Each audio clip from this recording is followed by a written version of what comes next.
جب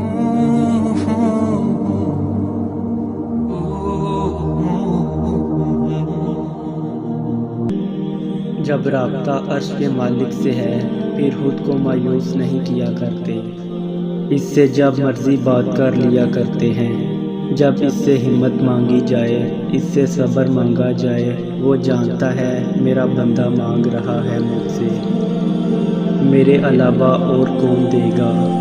بے شک دعا صرف اللہ سے کی جاتی ہے، تو کیسے نہ دے گا تمہیں سکھ، کیسے چھوڑ دے گا تنہا تم کو۔ جب کوئی نہیں ہوتا تب صرف اللہ ہی تو ہوتا ہے، جب کوئی نہیں سمجھتا تب صرف اللہ ہی تو سمجھتا ہے۔